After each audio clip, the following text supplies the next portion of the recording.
Katie, I just wanted to give you a virtual swim lesson today. I know it's a little bit of a different way to do things, but I think that you will understand better what I'm talking about in your swim workout if I can explain a few things to you. Um, One of the things that I talk about a lot when I'm describing swimming is your arm position and your head position.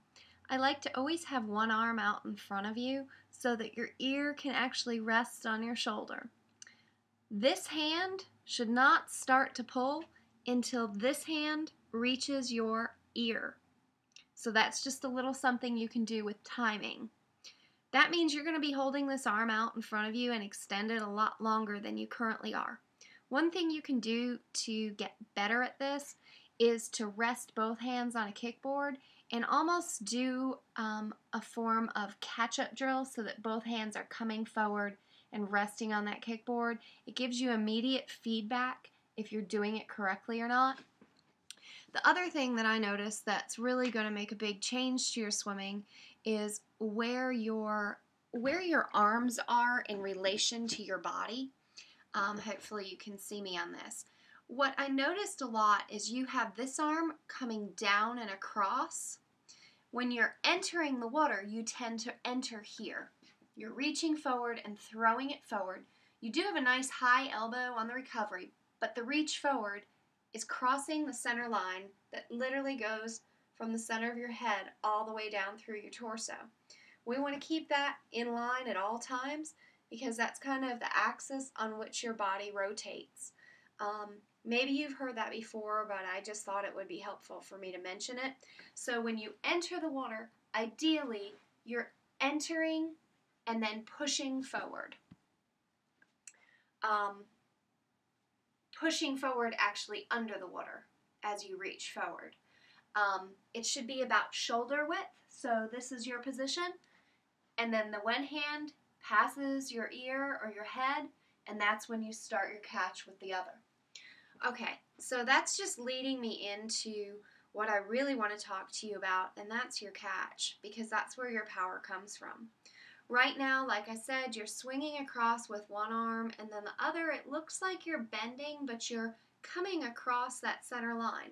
And really, you don't want to cross that center line anywhere, on the entrance or down on your torso.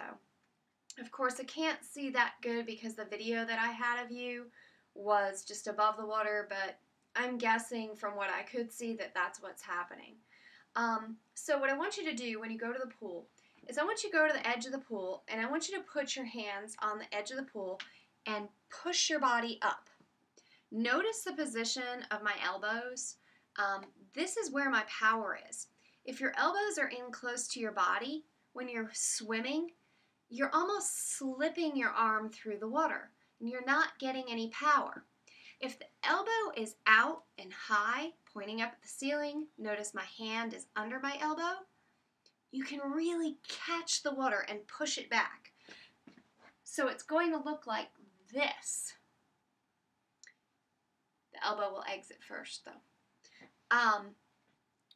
It's going to feel really funny when you first start doing it because your arms are going to be much more bent. Ideally, though, we're bending that arm, starting the bend as early as you can. Notice my elbows bent way in front of my shoulder as opposed to pushing straight down. If I'm pulling back, that's pushing my body forward. Right now, with you doing the straight arm and coming across, it's only pushing your body up and not propelling you forward.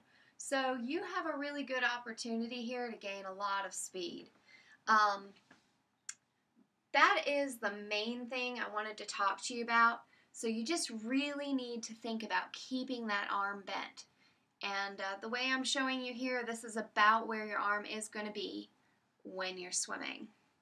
That's it for right now. I'll upload this and send it to you and let you look at it.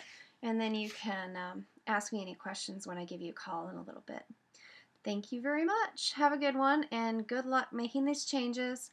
I know it can be a little bit frustrating, but I feel sure that working together with the videos and a little bit of feedback that you can make a lot of really positive changes.